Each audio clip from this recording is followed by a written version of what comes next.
Previously on Basement Dwellers Road to Kill Tony. When are you guys going to do a podcast together? Once you guys... We already are in the works. It starts Oh, in about... looky. It's in pre-production. Yep. Tony has been on many episodes of Death Squad. If you've listened to the Ice House Chronicles, he's been on the Joe Rogan podcast, and he's been asking for a podcast for a long time. People like Basement Dweller are such losers because... Wait, do all of us have to take our shirt off? I was molested by a rooster. America. For life. I've been on stage like 3 times, so... Perfect. That's 2 more than most of the comedians tonight. Oh, yeah. People watch Vine videos. Why wouldn't they watch this? Exactly. It's a quicker, faster format of an open mic. You guys ready to get it started, shall we? I highly doubt this train wreck's ever going to go mainstream. Perfect. Welcome to the Road to Kill Tony, the show where we celebrate Kill Tony history and relive every single episode and every single bucket pool.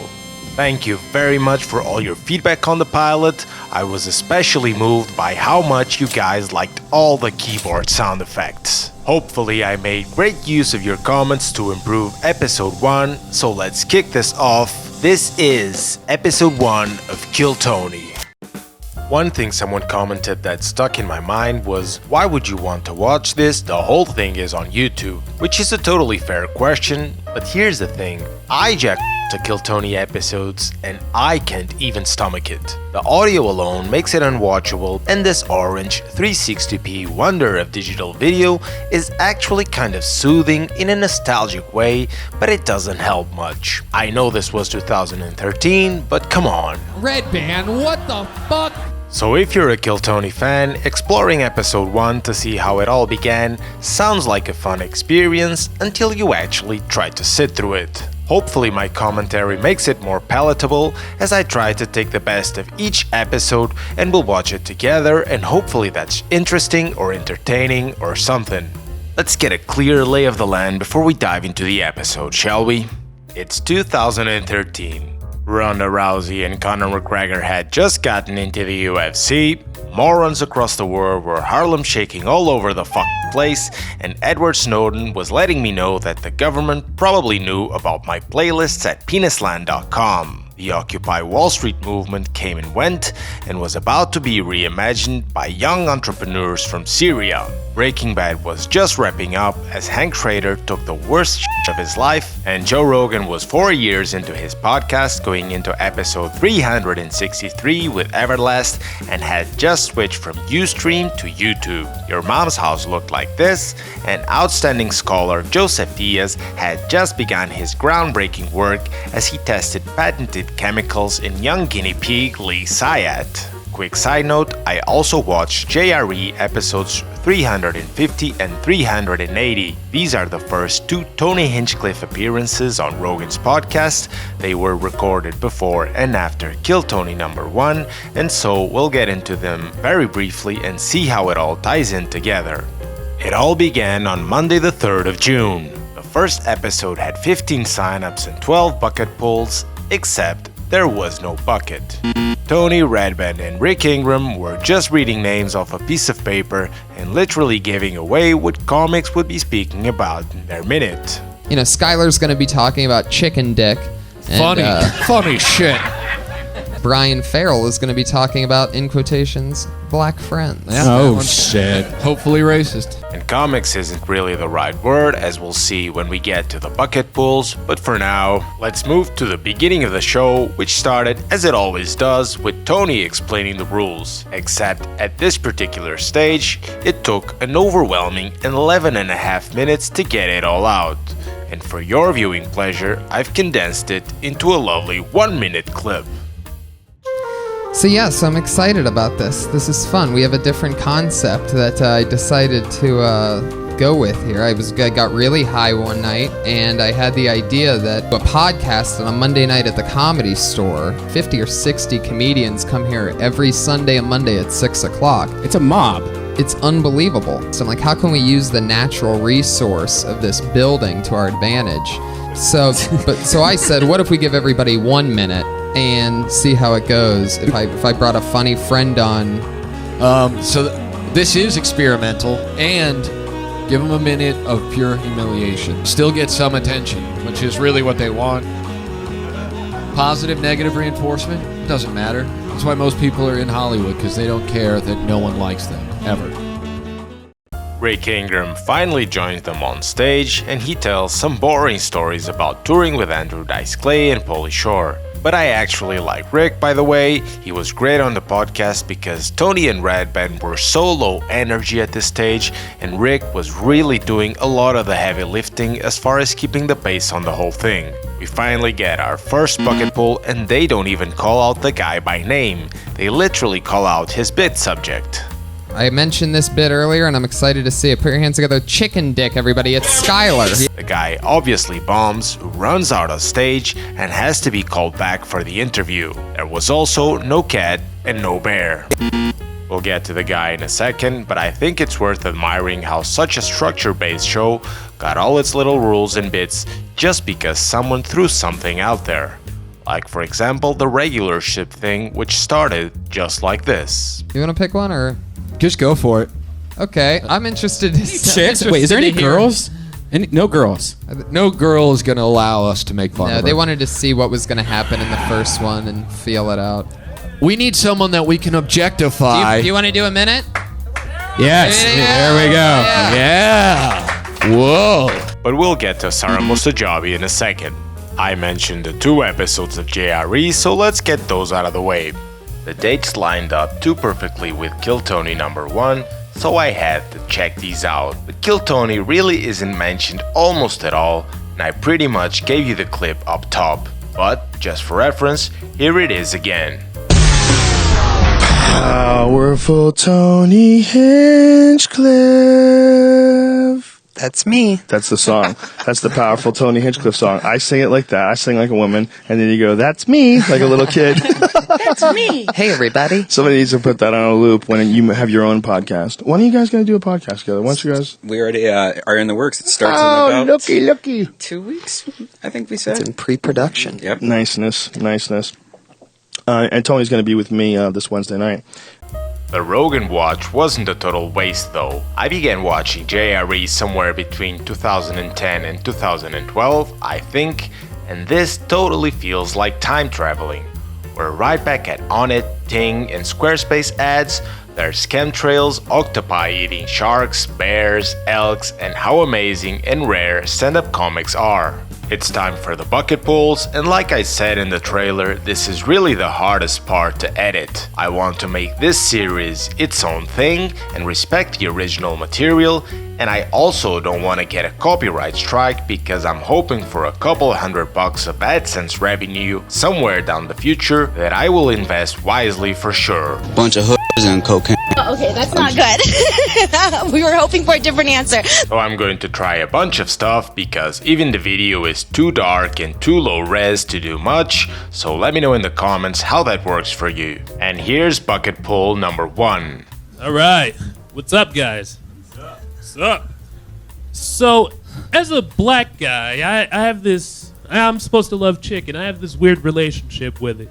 I can't eat chicken with bones. I don't like sunny side eye eggs. It's like they're staring at me. So, I went to my therapist and I figured out that I was molested by a rooster. I was literally forced to suck cock. But, don't worry about it. I still love pussy. And I shouldn't have went into that Catholic church's chicken. And so, I still love the pussy. And it's great.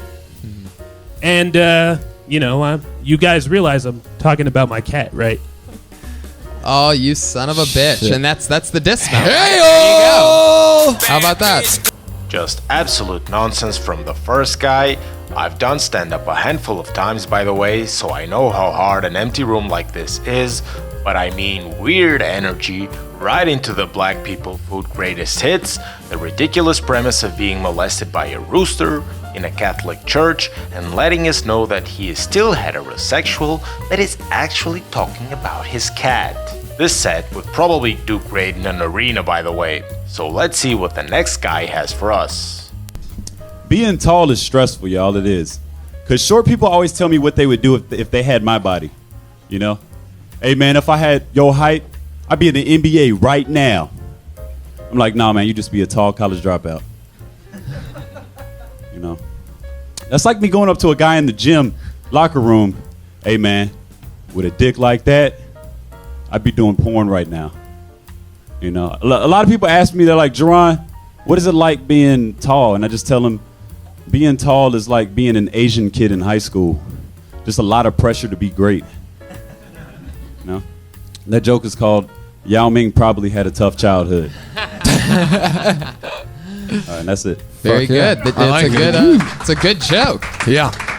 The guy did okay, but at this point, I'd prefer a total bomb like the previous guy. I don't know if it's the vibe of the empty room or the fact that I've watched this a bunch of times at this point, but it's just kind of boring and it definitely doesn't pop me with the Yao Ming punchline. I do think there's a way to turn this into an actual good set. Also, it's really interesting. Some of these jokes feel so aged, feels like listening to music from the 60s, you know what I mean? Like jokes from a totally different era that had its own sense of humor back in 2013, and this next one is definitely a good example. I got called racist for the first time. That's a white nightmare. Because there's no good response to being called racist. I can't say yes, and I can't say I'm not racist, because that's the internationally agreed upon verbal signal for I am definitely racist. Right, a close second when a white guy wants to use the N-word. No, it's okay, bro. I have black friends. No, you don't. You know a black guy, and he thinks you're racist. That's what you get. Awful cracker. White people want to say the N-word now. It's weird. They want to say it like in a fun way. There's only one time where a white guy can get away with any version of that word, and that's if it's in art. If it's in a play or a movie or a character. If it's in a song, sing that song as the artist intended. Don't change the artist's lyrics because you're uncomfortable with that word. Only in a rap song, by the way, not in a country song. You don't want to do that. I really wish my dick was bigger so I could look just like it. Don't finish that lyric. That's bad news. And that's it, guys. My name's Rich. Thanks for that. Nice. Rich Slade. Oh. The Grand Wizard of Comedy. That's definitely... Isn't it weird? A wacky comedy voice, the corny racial humor, but it definitely shows how much composure and energy play a part in having a good set. Unlike the next guy, who would also fit nicely in Madison Square Garden in the current Kill Tony era. I find it ironic when fat people wear t-shirts promoting fitness. The other day I saw a guy wearing a Nike shirt that said, "There is no finish line." And so I just came to the assumption he wears that to the Golden Corral. Fuck yeah. Awesome. Is that the whole... Okay. Yeah, well... At least he didn't waste too much of our time. The next guy is also one of the pros of tonight's episode. Here we go to bucket pull number 5. I wrote that joke in Fort Wayne. Yes, call back. There you go. Yeah, you see that? Professionalism. How much time we got? It's a joke. It's a joke, but it's a segue. It's a segue into a segue when you're in places like Indiana and you need to let the crowd know that it's about to get fucking horrible. And half the time you break it even, so fuck them, right? And the joke is, I won't be making any. Relax. I know what you're thinking. Don't worry about it. I won't be making any 9/11 jokes tonight, mainly because all the good ones are already taken, and they don't translate into English very well.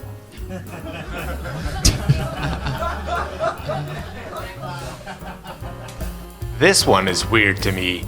I'm from Europe, English is not my first language, and the basement might have some asbestos or mold or something around here. Is this even worth the light chuckles? 911 was orchestrated by foreigners, so the jokes don't translate well to English. I mean, please explain the joke in the comments if I'm totally missing it. But anyway, if you love politics, you'll love bucket poll number 6.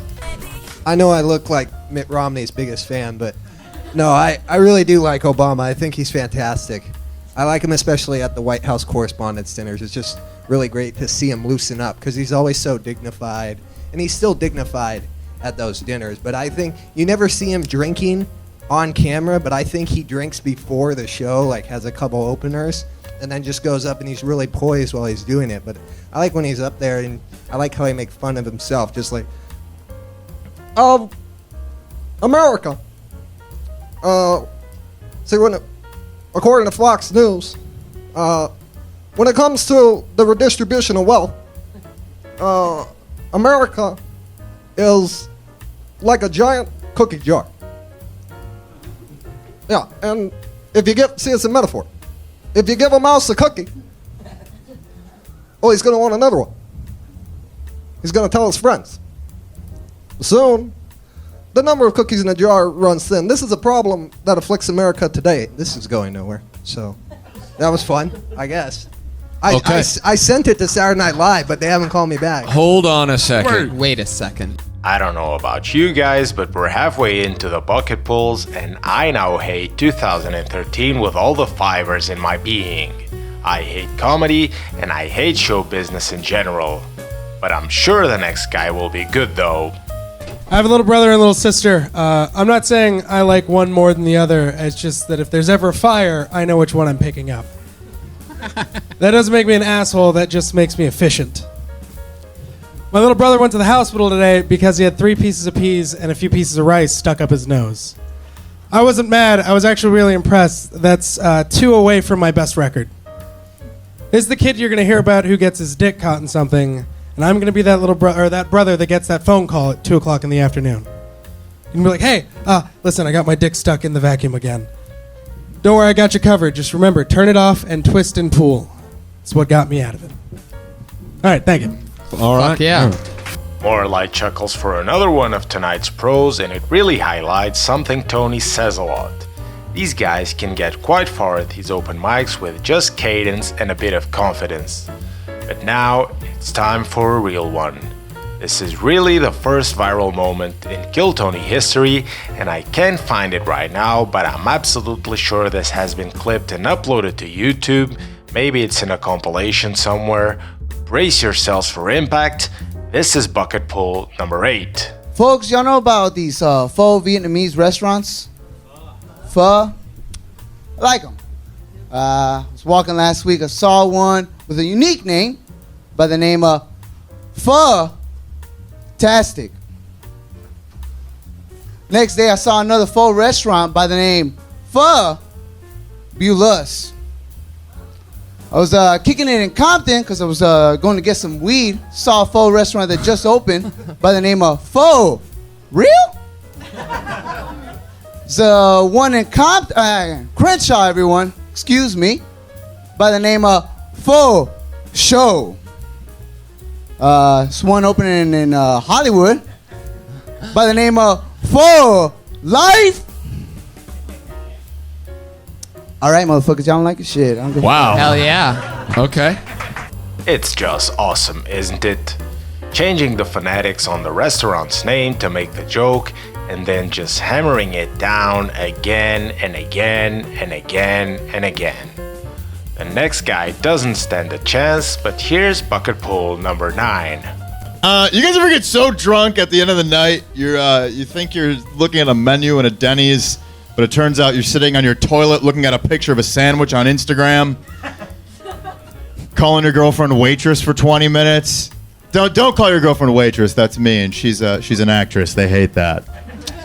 I quit drinking, actually. It's been 2 years since I had a drop of alcohol. 2 years. Thank you. Ugly chicks are pissed. It's like, sorry, I'm not taking the potion that fixes your face anymore. That's the thing. When you quit drinking, you've got no scapegoat anymore. You've got nothing to blame anything on. No one's ever blamed a one-night stand on being drowsy. You know what I mean? Right? No one's ever had too much soup and thrown a trash can through the windshield of a squad car.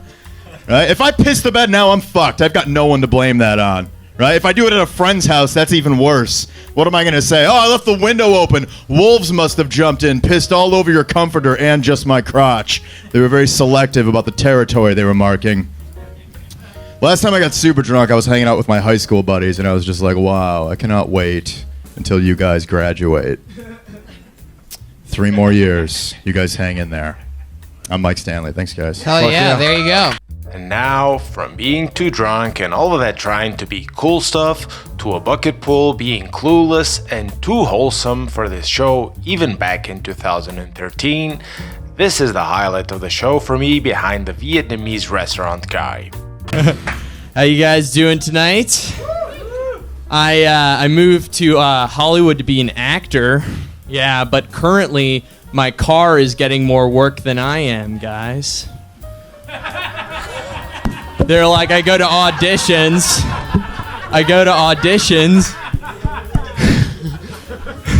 Hi-oh! I go to auditions and they're like, oh, Red Jetta, you can come back in a few hours. We're going to need that car.